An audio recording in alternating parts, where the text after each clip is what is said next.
참 좋은 화요일 아침입니다. 오늘 하루 좋은 하루가 되길 축복합니다. 어제 새벽에 제가 교회에 대해서 말씀드리면서 교회는 어머님 품 같아야 된다라고 말씀드렸습니다. 예수님이 이렇게 초청을 하시잖아요. 수고하고 무거운 짐진 자들아 다 내게로 오라, 내가 너희를 쉬게 하리라. 교회는 수고하고 무거운 짐진 자들이 와서 쉼을 얻는 곳이 되어야 됩니다. 어느 누구나 올 수 있는 곳, 의인도 오고 죄인도 오고 착한 사람도 오고 사람들이 혹시 나쁘다고 정죄하는 사람마저도 오면 환영받는 곳, 부자도 오고 가난한 자도 오고 예수를 아는 사람도 오고 예수에 대해 전혀 들어보지 못한 사람도 오는 곳, 먼저 이곳에 있었다고 텃세 부리는 교인이 없는 교회, 어떤 특정한 사람이 특별 대우받지 않는 교회, 모든 사람이 동등하게 취급받는 곳, 모든 사람들이 다 같이 열심히 하나님의 일을 하고 작은 사랑을 나눔으로 모든 사람들이 힘과 용기를 얻는 곳, 그것이 교회입니다. 이런 분위기와 이런 작은 운동이 교회가 다시 조만간 이제 오픈이 되면 우리 교회 안에서 일어나기를 소원합니다. 그래서 울고 있던 성도들의 가슴에, 한 맺힌 심장에, 그늘진 구석에서 탈진해서 일어나기 힘들어했던 사람들에게 능력과 소망을 전해주는 그런 교회가 되길 소원합니다. 앞으로 그 사명이 우리에게 달려 있거든요. 저의 꿈은 모든 목회자들과 마찬가지로 저도 교회 부흥에 대한 원대한 꿈이 있습니다. 그러나 실은 이것보다 더 큰 꿈이 있습니다. 그건 숫자는 지금 그렇게 많지 않다 할지라도 사람들이 교회에만 오면 감격의 눈물이 나오고 마음의 아픔이 사라지고 걱정 근심이 사라져 찬양이 저절로 나오고 그래서 하늘의 위로를 얻게 되는 교회에 대한 꿈입니다. 하나님의 전에서 서로 권력 싸움이나 하고 감투나 쓰려고 지저분하게 부딪히는 그런 교회가 아니라 이민 생활에 찌들린 영혼들이 하나님의 말씀과 성도들의 사랑과 마음에서 우러나오는 위로와 격려를 통해 힘과 용기를 얻는 위로의 장소, 그래서 마음의 상처가 치유되는 것, 그것이 우리 교회를 향한 저의 꿈입니다. 사람들은 한마디에, 내가 하는 한마디에 힘을 얻기도 하고 절망에 빠지기도 하거든요. 그게 사람이고 그게 말의 파워입니다. 그렇다면 이왕이면 남들에게 힘을 주는 말을 사용하자라는 것. 사람 기죽이는 말만 골라서 하지 말고 이왕이면 격려해 주면서 참 잘한다 라고 칭찬도 좀 해주고 남의 단점이나 문제나 비밀을 파헤쳐서 한번 사는 인생을 비참하게 만들지 말고 허물과 상처들을 덮어주면서 위로하고 격려하면서 나가자라는 겁니다. 텔레비전의 한 프로그램에서 용산에 2,000원짜리 국수 파는 한 할머니를 소개했던 적이 있습니다. 그 할머니는 2,000원에 양이 모자란 사람은 국수 사리도 더 주는 인심이 아주 좋은 할머니였습니다.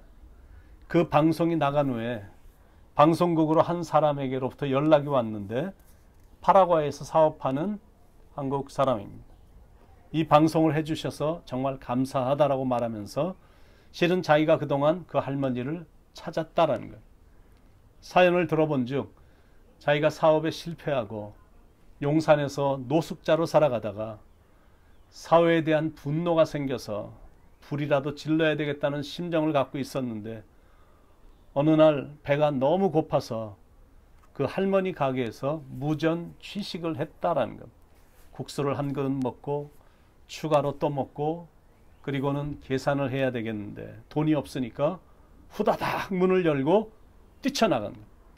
있는 힘을 다해서 도망을 가는데 뒤에서 할머니가 막 쫓아오면서 소리를 친 겁니다. 뛰지 말고 가. 다쳐. 그냥 걸어가.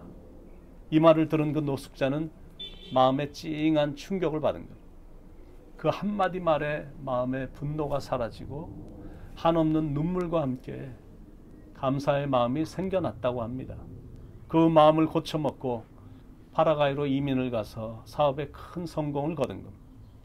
그 할머니에게 늘 감사한 마음을 갖고 있던 차에 우연히 텔레비전 프로그램에서 그 할머니를 보게 됐으니까 너무 반가워서 조만간 한국에 오면 그 할머니를 먼저 만날 것이다 라는 내용입니다.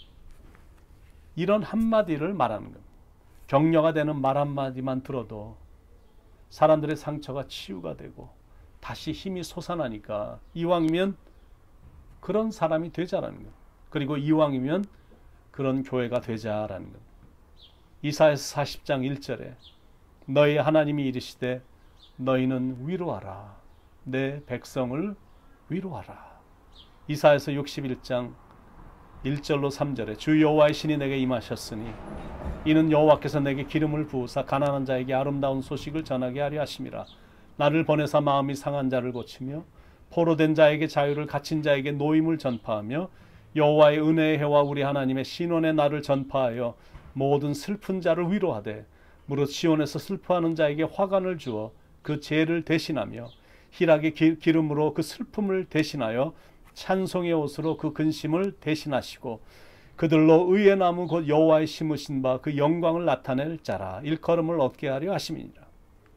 바로 이게 하나님을 믿는 우리의 사명이고 또한 우리 교회의 사명. 첫 번째는 가난한 자에게 아름다운 소식을 전하고, 두 번째는 마음이 상한 자를 고치며, 세 번째는 포로된 자에게 자유를 주며, 네 번째는 갇힌 자에게 노임을 전파하고, 다섯 번째는 슬픔과 근심이 빠진 자에게 위로와 기쁨을 주는 성도와 교회.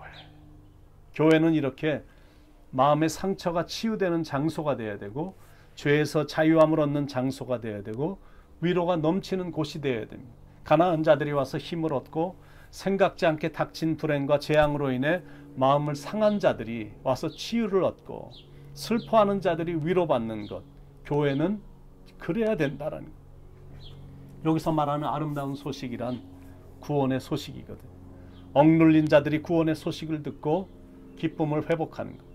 시온에서 슬퍼하는 자에게 화관을 주어 그 죄를 대신함. 여기서 말하는 화관이란 고대 여자들이 머리를 치장하기 위해 썼던 아름다운 관인데, 그게 이제 기쁨을 상징합니다. 근데 죄는 슬픔을 상징하거든.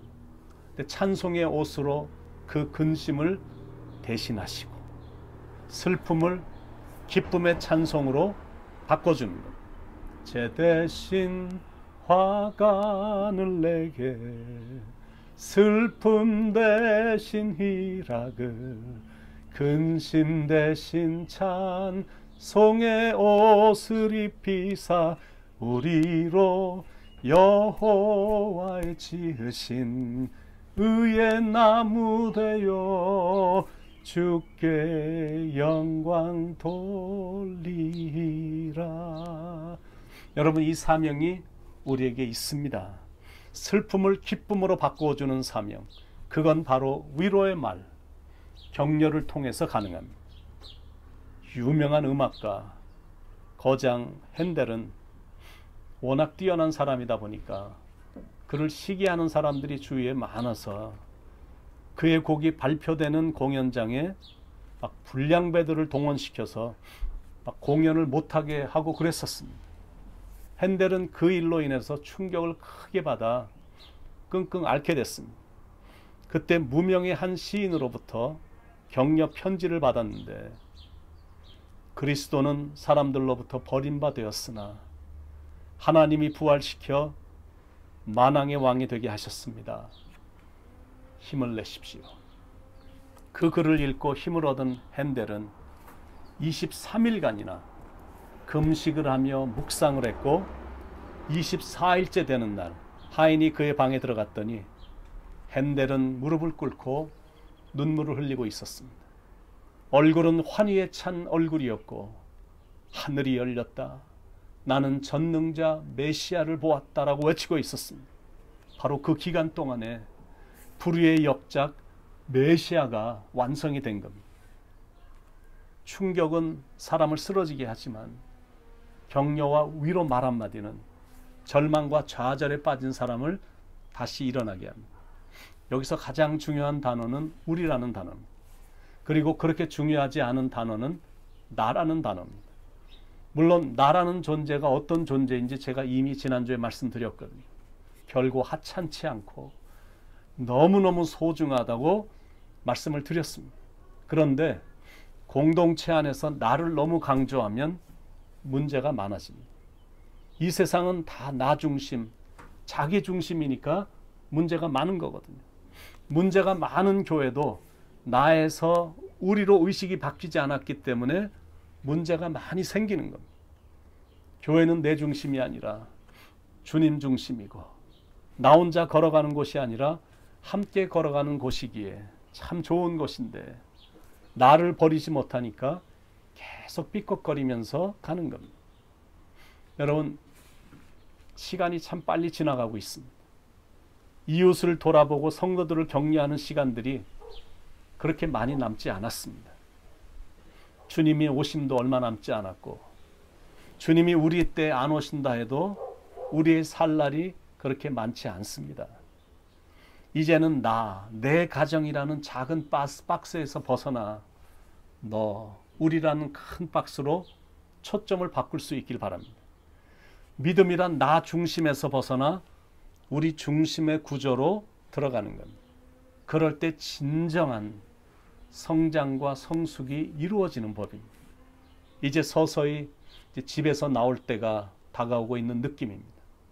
그러나 아직도 결정이 된 건 아니니까, 그러나 많이들 아직도 여전히 답답해하니까 우리들의 마음을 전달해 주는 겁니다. 어제도 위로의 텍스트 메시지라도 전해주기를 바란다라고 말씀을 드렸었는데, 오늘도 사랑이 담긴 격려 한마디 해주는 것, 나를 생각해서 해주는 격려 한마디는 격리되어 있는 분들에게 소망의 불씨가 돼서 힘을 얻게 되게 해줄 거고, 또 집안에 격리되어서 답답해하는 불이 꺼질 듯 힘들어하는 영혼들에게 불을 붙여주는 원동력이 될 것입니다. 오늘도 그런 진심 어린 격려를 격리되어 있는 분들과 서로 주고받는 따뜻한 하루가 되길 바랍니다. 다시 한번 강조합니다. 내가 아니라 우리입니다. 한 지체가 아프면 다른 지체가 아픈 것처럼 그런 마음으로 나간다면 우리 모두는 다 위로를 받을 수 있습니다. 이사야서 40장 1절에 너희의 하나님이 이르시되 너희는 위로하라 위로하라 내 백성을 위로하라. 여러분, 말만 들어도 찡하지 않습니까? 위로의 공동체, 격려가 넘치는 사랑의 공동체, 주님이 공급해 주시는 힘으로, 그리고 주님의 사랑을 체험한 성도들의 격려로 여러분, 우리는 다시 시작할 수 있거든요. 힘있게 일어나 밝은 미래를 향해 달려갈 수 있습니다. 아멘. 여러분 모두를 예수님의 이름으로 간절히 축복합니다. 기도하겠습니다. 하나님, 힘들어하는 성도들이 많이 있는데, 성숙한 성도들이 똑같이 힘든 과정은 지나지만 그래도 예수님의 심장으로, 예수님이 보여주신 사랑으로 격려의 전화 한 통, 또 사랑이 담긴 텍스트 메시지, 그들을 가슴에 품고 하나님 앞에 중보기도하는 그런 격려자, 이 시대 바나바와 같은 그런 위로자가 될 수 있도록 인도해 주셔서 비록 어려운 과정을 지나도 잘 이겨나가게 만들어주는 그런 훌륭한 성숙한 하나님의 사람들이 우리 교회 안에 여기저기서 일어나도록 하나님 인도해 주시옵소서. 힘들어하는 성도님들에게는 성령께서 역사해 주셔서 인내하며 이겨나갈 수 있는 힘을 공급받게 하시고, 이것은 계속되는 것이 아닌 이제 조만간에 다 사라질 것들, 밝은 미래를 바라보며 소망 가운데 잘 헤쳐나갈 수 있도록, 믿음 붙잡고 주님 바라보며 잘 이겨나갈 수 있도록 인도해 주시옵소서. 오늘도 말씀해 주셔서 격려해 주신 성령님께 감사를 드리며 사랑이 많으신 예수님의 이름 받들어 간절히 기도드립니다. 아멘.